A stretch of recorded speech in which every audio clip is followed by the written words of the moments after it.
Olá a todos vocês que me ouvem. O meu nome é João Batista de Azevedo Júnior e eu vou fazer a apresentação do penúltimo vídeo dessa série, Aventurando-se pelo Latim. Neste vídeo, nós usaremos a pronúncia reconstituída do latim para ler um texto em voz alta, mas antes de fazer a leitura, nós queremos comentar sobre o contexto, o autor e os tempos em que esse texto foi escrito. O autor do texto é uma pessoa famosa. É Júlio César, que por muitos é considerado um dos maiores guerreiros da história da humanidade.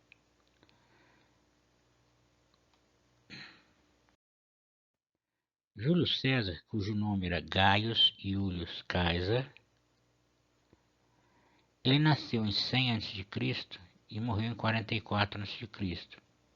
Ele foi um político e militar romano que teve um papel crucial para o fim da República e o início do Império.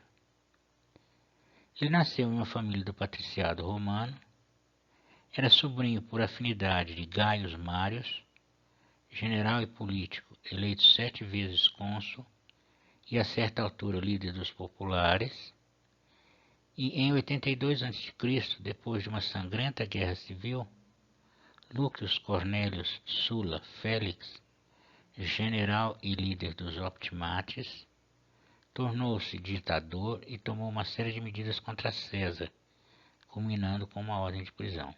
Bom, vamos digerir essa informação aqui.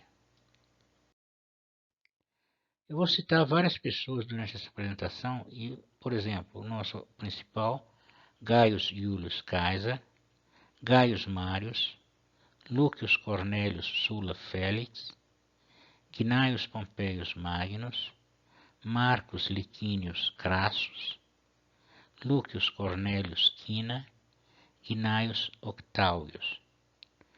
Em vermelho é o nome pelos quais eles são conhecidos. Por exemplo, Gaius Marius era conhecido como Marius. Lucius Cornelius Sulla Félix era conhecido como Sulla. E o que esses nomes mostram para a gente? Normalmente um varão romano, um homem romano, tinha o nome composto de 3 partes. Primeiro ele tinha um prenome, que fosse como um primeiro nome. Tinha um nomen, como no caso de César era Iulius, e esse nome designava o clã ao qual ele pertencia. Então Iulius significa que Júlio César pertencia ao clã Iulia, que era uma família muito importante e muito poderosa, influente na política e riquíssima. E o cognome Caesar geralmente indicava a família dentro daquele clã ao qual a pessoa pertencia. No caso de César, esse nome Caesar, essa palavra acabou por ser usada para designar imperadores. Os imperadores romanos passaram a se chamar Césares, vão ser conhecidos como Césares. Na Alemanha, o imperador se chamava Kaiser. Na Rússia, se chamava Czar. Tudo isso vem da palavra Kaiser, César. Muito bem. César era do patriciado romano. O que significa isso? A sociedade romana era dividida basicamente em 3 classes. Primeiro havia os patrícios, que eram as famílias importantes, mais importantes, que eram riquíssimas e poderosíssimas. Era quem dominava o Senado e quem efetivamente governava Roma. Havia uma classe chamada de equestres, que eram pessoas também muito ricas e que tinham detinham uma parte do poder político, como nós vamos ver no decorrer dessa e da outra apresentação. E os equestres, eles tinham dinheiro, às vezes eram quase tão ricos ou tão ricos quanto as famílias patrícias, porém não tinham toda aquela tradição, aquela história por trás, influência na história de Roma e assim por diante. E tinha os plebeus, que eram as pessoas em geral, o povo em geral. Havia 2 partidos que representavam os interesses dessas classes. O interesse das classes endinheiradas, as classes abastadas, era representado pelo partido dos optimates, e os plebeus eram representados pelo partido dos populares. Como nós vimos no começo, Marius era um dos líderes dos populares e Sulla, um dos líderes dos optimates. Bom, eu mencionei que, após uma sangrenta guerra civil em 82, o César passou a ser perseguido. A história do século I a.C., em Roma, é uma sucessão de lutas de guerras civis, a começar no ano 91 a 87, por uma guerra civil entre Roma e os outros povos que viviam na Itália. Essas pessoas exigiam a cidadania romana e se levantaram contra Roma com essa exigência. Roma venceu e nessa guerra Marius lutou no norte e Sulla lutou no sul. Quando foi 88 a.C., lá na Ásia, um rei chamado Mitrídates, chamado Rei do Ponto, que seria um território correspondente hoje a um pedaço da Turquia, ele invadiu e iniciou uma guerra contra Roma, invadindo partes daquela área que eram controladas pelos romanos. E o Sulla foi nomeado comandante. Ser nomeado comandante de uma operação militar naquela época era uma coisa muito lucrativa. Claro que tinha os seus riscos, mas era bastante lucrativo, porque o comandante militar ele ficava com os despojos da guerra, com o que era saqueado dos vencidos. E Sulla foi nomeado pelo Senado como comandante. Só que por maquinação de Marius, por influência de Marius, ele foi destituído do comando. Aí ele ficou muito irritado, é claro, e invadiu, ele marchou sobre Roma com as suas tropas. Lá chegando, ele massacrou os exilados de Marius, e Marius foi forçado a se exilar na África. Sulla continuou para a guerra, lá foi para a Ásia, então retomou o comando e foi para a Ásia lutar contra Mitrídates. Só que em 87 a.C., ele estava lá na Ásia, na guerra contra aquele rei, foi eleito foram eleitos cônsules, né? Um general chamado Quina, que por sinal era sogro de Júlio César, e um outro chamado Octávius. O Quina era representante dos populares e Octávius dos optimates. E logo depois dessa eleição, mas por que dois? Porque o consulado romano era assim, eram eleitos a cada ano 2 cônsules que se alternavam no poder. Mas logo, como eles eram de partidos opostos, né, começou uma guerra civil. E Marius, que estava na África, voltou do exílio com 10 legiões e assumiu o poder em Roma.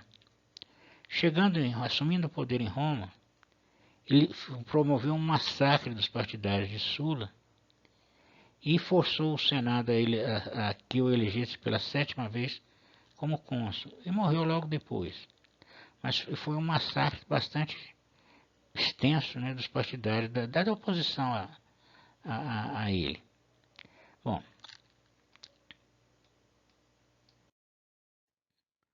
Sulla continuou a sua guerra na Ásia e voltou até 81, que foi de 83 a 81. Só que, fim dessa guerra na Ásia, ele voltou para a Itália com 5 legiões e decidiu tomar o poder e se vingar. E foi o que ele fez. Ele tornou-se ditador, forçou o Senado a nomeá-lo como ditador. Conta-se que, enquanto o Senado ia fazer seu discurso no Senado, ele mandou matar 3.000 pessoas do lado de fora do edifício. E aí os senadores votaram como que o elegeram como escolheram como ditador. E ele passou a emitir uma coisa terrível chamada listas de proscritos. Essa lista de proscritos continha o nome de pessoas que deviam ser executadas e ter seus bens confiscados. E literalmente a cabeça deles era colocada a prêmio. Era oferecido um prêmio a quem matasse a pessoa e trouxesse a cabeça como prova de que a ordem tinha sido executada. E essa aí resultou no massacre, na morte, na execução de 9.000 pessoas pelo menos, incluindo 1.500 que eram partidários dele, do Sulla. Então foi realmente um regime de terror. E ele morreu em 82 a.C. Perdão, em 82 a.C., ele morreu em 78 a.C. Mas em 82 ele colocou o César para ser morto, né? Só que, depois dessa última aqui eu falo no final. Só que o César, a família da mãe dele era uma família também muito importante do patriciado romano, e boa parte da família da mãe dele era partidária do Sula. E eles conseguiram tal convencer o Sula a anistiar o Júlio César. Só que o César viu que não era bom para ele permanecer em Roma. Então ele afastou-se, foi para longe, foi lá para a Ásia também, e lá ficou até a morte do Sula em 78 a.C. Ele voltou para Roma e dedicou-se por algum tempo a uma bem-sucedida carreira de advogado. Mas o negócio dele era realmente a política. E alguns anos depois ele envolveu-se na política e seguiu o que era chamado naquela época de caminho das honrarias. Era uma sucessão de cargos públicos que todo aspirante a ser um líder político devia seguir. Então ele se tornou questor em 69 a.C., edil em 65 e pretor em 62, para finalmente ser eleito cônsul em 59. Esses cargos eram mais ou menos o seguinte: questor era uma pessoa ligada ao controle das finanças. Seria, a grosso modo, o que hoje nós chamamos assim, um auditor fiscal. Ele era responsável por fiscalizar as finanças públicas. O edil seria, a grosso modo, um executor de obras públicas, controlador de obras públicas, de execução de obras públicas, e era responsável também pela promoção daqueles festivais que os romanos gostavam muito, no Coliseu, aqueles combates entre os gladiadores, luta contra as feras, aquela coisa toda. E o pretor tinha duas vertentes: o pretor militar era um comandante de tropas, e o pretor, pelo lado civil, era um juiz de nível elevado.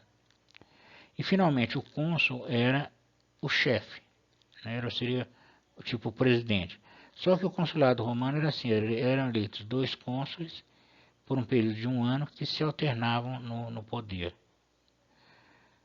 Como cônsul, César reconciliou 2 importantes generais romanos, importantes, muito poderosos: o Gnaeus Pompeius Magno, que foi 3 vezes cônsul, e Marcus Licinius Crassus, que foi também cônsul, e era considerado o homem mais rico de Roma. Esses 2 generais, e mais o Júlio César, formaram um conselho informal chamado Primeiro Triunvirato, em que eles se comprometiam, cada um deles, a fazer tudo para que o outro tivesse um avanço no poder político. Terminado o mandato de cônsul, era usual que o cônsul que tinha terminado o mandato fosse nomeado por 1 ano governador de uma província, o que era muito bom do ponto financeiro, porque ele tinha a obrigação de mandar uma certa quantidade de impostos para Roma, e o que passasse daquilo era dele. E segundo, havendo uma guerra, ele ficava com os despojos, né? O resultado das pilhagens e saques que eram feitos contra o inimigo. E terminado o mandato de cônsul, César foi nomeado governador da Gália Transalpina, que seria hoje a região que corresponde ao sul da França, por 5 anos. Então o mandato normal era 1, ele conseguiu 5. E teve as 4 legiões sob seu comando. Posteriormente, o seu mandato como governador foi prorrogado, e ele ficou na província da Gália de 58 a 50 a.C.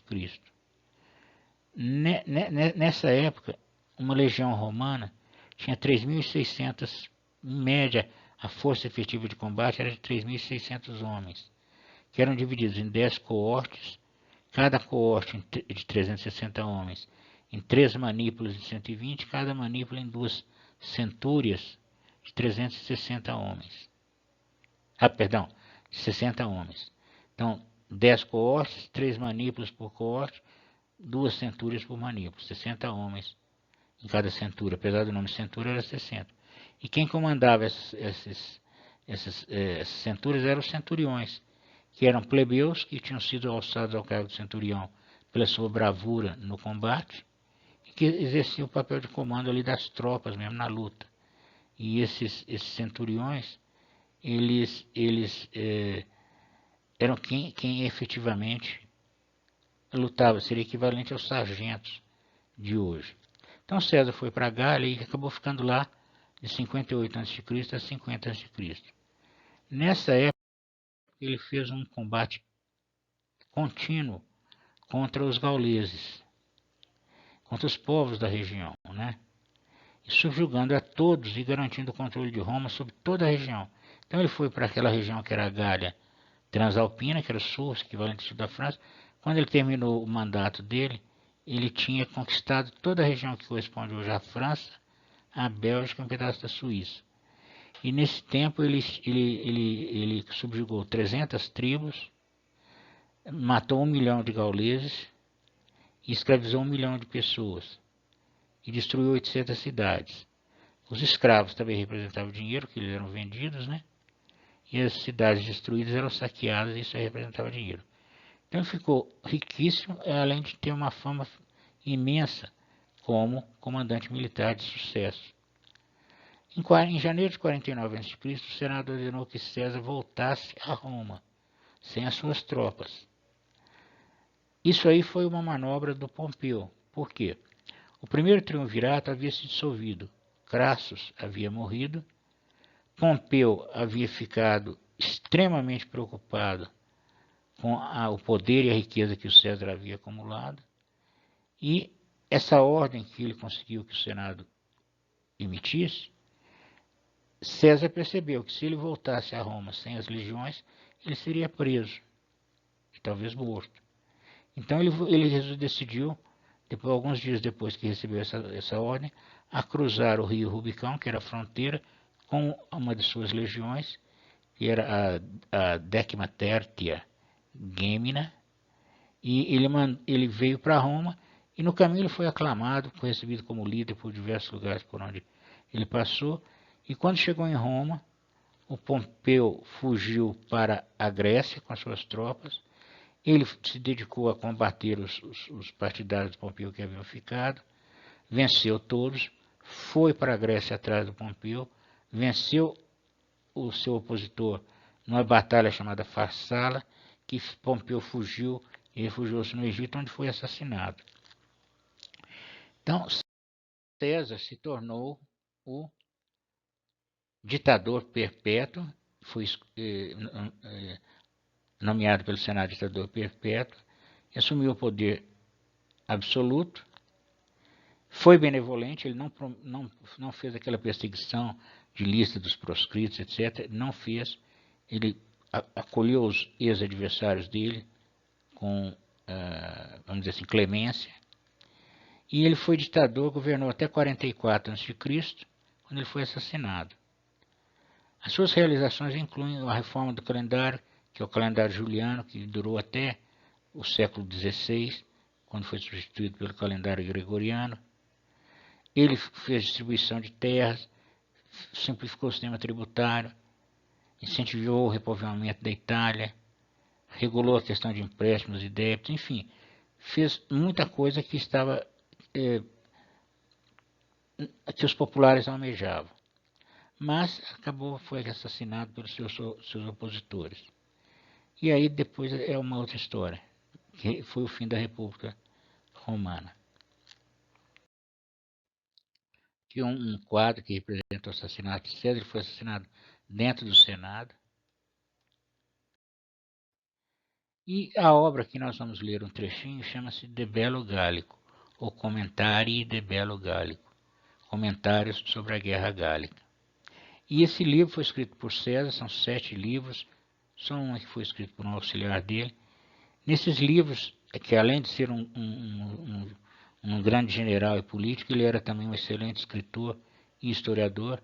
Ele relata as operações militares de 58 a 52 a.C., na Gália, que foi quando ele praticamente dominou a Gália todinha, e ele foi escrito por volta de 50 a.C. sob a forma de memórias, e cada um dos 7 livros da Bello Gallico é consagrado uma das campanhas dele.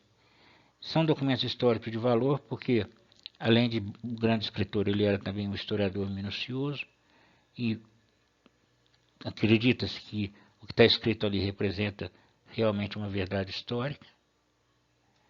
E esse livro é usado extensivamente para ensino do latim.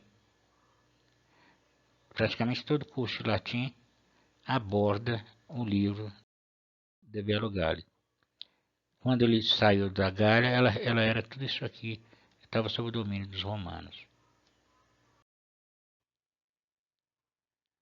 O que vamos tentar ler da melhor forma possível, usando a pronúncia reconstituída, esse início, que é exatamente o trecho inicial do De Belo Gallico,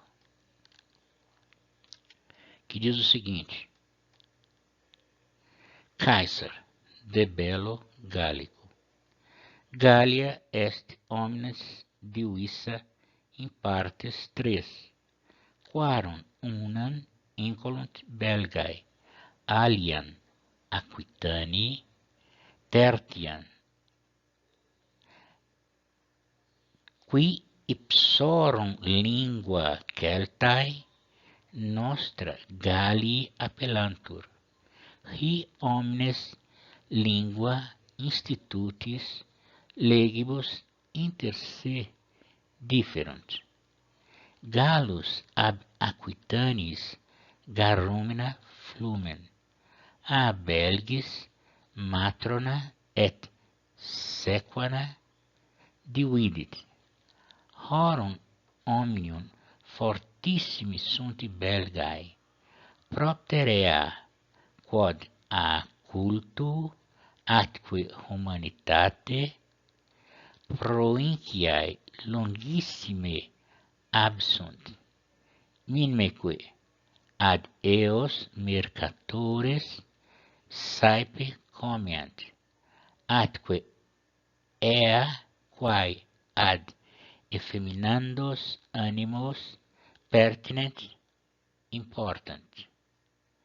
Proximique sunt Germanis, qui trans Rhenum incolunt, quibuscum continenter bellum gerunt, qua de causa Helvetii quoque reliquos Gallos virtute praecedunt, quod ferre quotidianis proilis cum Germanis contendunt, cum aut suis finibus eos prohibent, aut ipsi in eorum finibus bellum gerunt. E a tradução está aqui a seguir. Então, isso termina a nossa apresentação e eu peço a vocês, por favor, que se gostaram, que deem aí um like para que a gente tenha um retorno de como é que está nosso trabalho. Muito obrigado a todos e até a próxima.